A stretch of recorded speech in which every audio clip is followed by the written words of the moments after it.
Cuando Nicodemo, al verse confrontado, quiso evadir el llamado directo que se le hacía, lo hizo con una pregunta. ¿Cómo puede un hombre nacer siendo viejo? ¿Puede entrar otra vez en el seno de su madre y nacer? Allí el gran maestro de Galilea, mirándole a los ojos, esgrimió la verdad con mayor solemnidad. De cierto te digo, que el que no naciere de agua y de el Espíritu no puede entrar en el reino de Dios. Lo que es nacido de la carne, carne es, y lo que es nacido del Espíritu, Espíritu es. No te asombres que te haya dicho: es necesario nacer de nuevo. Ahora Nicodemo estaba perplejo, comprendía que el nacimiento de agua se refería al bautismo por inmersión en el agua y el nacimiento del Espíritu a la renovación del corazón por la obra del Espíritu Santo. Además, sabía que por naturaleza el corazón humano es malo.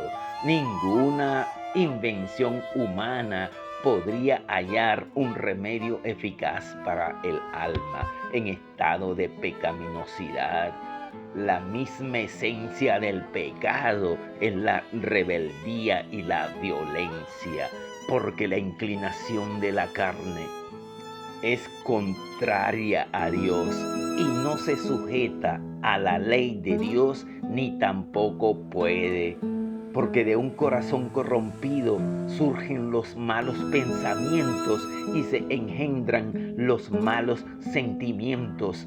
Porque del corazón salen los malos pensamientos, los homicidios, los adulterios, las fornicaciones, los robos, los falsos testimonios y las calumnias. Esto indica que las fuentes mismas del alma deben ser purificadas para que puedan fluir corrientes puras. Es cierto que se puede lograr una corrección en la conducta externa sin el poder renovador del Espíritu Santo. El deseo profundo de ejercer influencia sobre los demás y de esa manera alcanzar su estima puede conducirnos a una vida ordenada, y así como el respeto puede inducirnos a evitar las apariencias del mal, y aún más un corazón egoísta puede aparentar acciones generosas. Es cierto que una buena educación, una cultura elevada, el ejercicio de la facultad, de la voluntad, unidos con el esfuerzo humano, tienen su propia esfera de acción. Pueden generar un cambio externo en el comportamiento, pero no pueden transformar el corazón. No tienen poder para purificar las fuentes de la vida. Es necesario la obra del poder transformador del Espíritu Santo, desplegando sus más elevadas energías en el corazón y la mente por la gracia de Dios, para que se pueda producir el nacimiento a una vida nueva, vivificar las facultades muertas del alma y atraerlas a Dios, a la santidad. Es por esto que el que está tratando de alcanzar el cielo por sus propias obras, observando la ley, está intentando lo imposible. Hay quienes profesan servir a Dios y a la vez dependen de sus propios esfuerzos para obedecer la santa ley de Dios. Pretenden cumplir los deberes de la vida cristiana como algún requisito que Dios requiere de ellos para poder ganarse el cielo. Una religión como esta no vale nada, solo es una formalidad seca, una tarea ardua y difícil.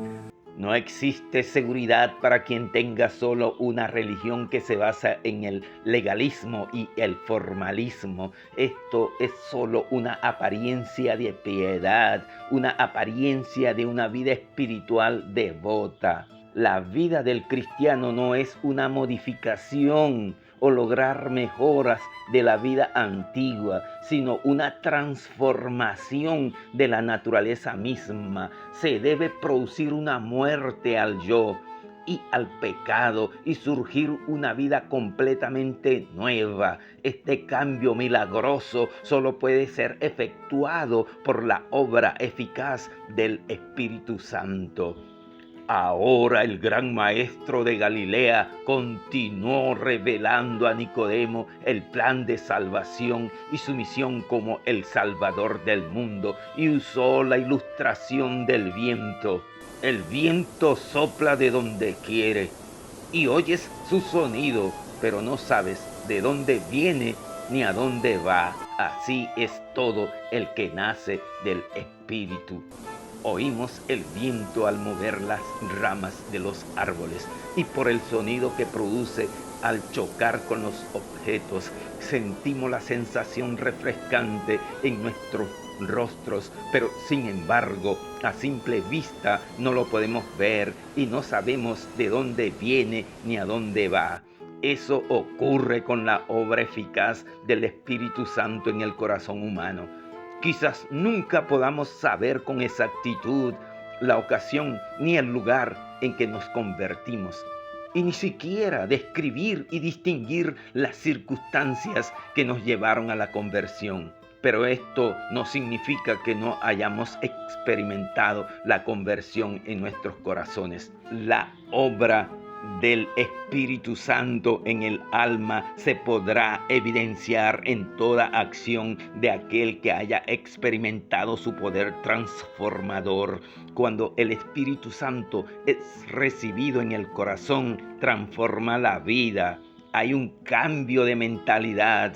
Los pensamientos pecaminosos son puestos a un lado. Las malas acciones son abandonadas y el amor, la humildad y la paz reemplazan a la ira, la envidia y los pleitos. Asimismo, la alegría y el gozo reemplazan a la tristeza y el abatimiento.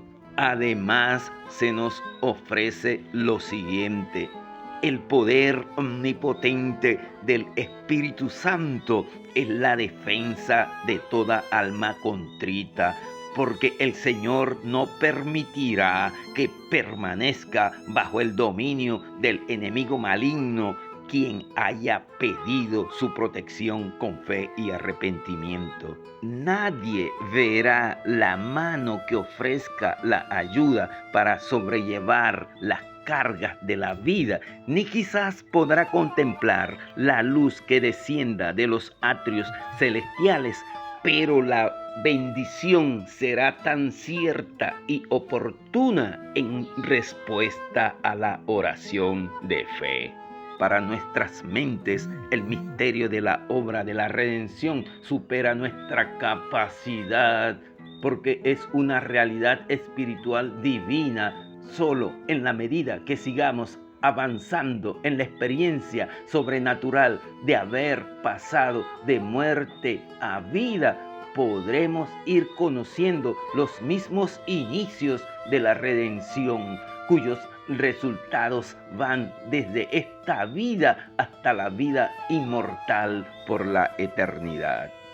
Mientras el gran maestro de Galilea le hablaba a Nicodemo, poderosos rayos de la luz de la verdad fueron penetrando en su mente, y por la subyugante influencia del Espíritu Santo que impresionaba su corazón, era conducido al plano de la decisión personal, pero se dejó llevar por el impulso de saber cómo se verificaría el nuevo nacimiento y preguntó: ¿cómo puede suceder esto? A lo que Jesús le respondió: ¿tú eres maestro en Israel y no lo sabes? Nicodemo era, por cierto, un hombre que tenía la responsabilidad de la instrucción religiosa del pueblo. Por esto no debía ignorar verdades espirituales tan importantes. Las palabras de Jesús, llenas de verdades tan incisivas, implicaban que Nicodemo no debería sentirse irritado al ser confrontado por estas, sino más bien una humilde opinión de sí mismo debido a su ignorancia espiritual. Pero como Jesús de Nazaret hablaba con tan solemne dignidad y su mirada, gestos y aún el tono de sus palabras expresaban tanto cuidado y fervor, así como un sincero deseo de ayudarlo, Nicodemo no se ofendió al percatarse de su humillante condición. Te aseguro que hablamos lo que sabemos y testificamos lo que hemos visto, añadió Jesús. Y además le dijo: y aún así no reciben nuestro testimonio si os hablé de cosas de la tierra. Y no creéis. ¿Cómo vais a creer si os dijera las celestiales? Nadie subió al cielo sino el que descendió del cielo, el Hijo del Hombre que está en el cielo. Como Moisés levantó la serpiente en el desierto, así es necesario que el Hijo del Hombre sea levantado para que todo el que crea en él tenga vida eterna. Hasta aquí Nicodemo ya no solo estaba perplejo, sino ahora perturbado a medida que Jesús de Nazaret explicaba la naturaleza de su misión en esta tierra, que consistía en establecer un reino espiritual y no temporal. Y si no podía comprender estas enseñanzas, que mediante los recursos del mundo natural que tomó el gran maestro de Galilea para ilustrar la obra de la gracia en el corazón humano, ¿cómo podría comprender la esencia de su glorioso reino celestial? Si no podía discernir la naturaleza de la obra del siervo del Señor en esta tierra, no podría comprender su obra en el cielo. Pero cuando Jesús de Nazaret hizo referencia a las sagradas escrituras, como Moisés levantó la serpiente en el desierto, así es necesario que el Hijo del Hombre sea levantado para que todo el que crea en él tenga vida eterna. Este texto era conocido para Nicodemo. El símbolo de la serpiente le aclaró la misión del Salvador del mundo. Cuando el pueblo de Israel, en su travesía por el desierto, estuvo siendo atacado por serpientes y muchos morían por las mordeduras de estas serpientes de veneno mortal, el Eterno le indicó a Moshe que hiciera una serpiente de bronce y la colocara en un mástil. Y el Eterno dijo a Moisés: haz una serpiente abrasadora y ponla sobre un mástil, y todo el que haya sido mordido y la mire vivirá. Luego se hizo pregonar por todo el campamento que cuando alguien fuere mordido por una serpiente, mirase a la serpiente de bronce levantada en el mástil y viviría. El pueblo sabía muy bien que esa serpiente de bronce no tenía poder en sí misma, para librarlos de la muerte, era solo un símbolo, así como la imagen de la serpiente mortal fue alzada para sanar al pueblo. Uno, en semejanza de carne de pecado, iba a ser el redentor de la humanidad. Muchas gracias por su amable atención. Saludos y bendiciones.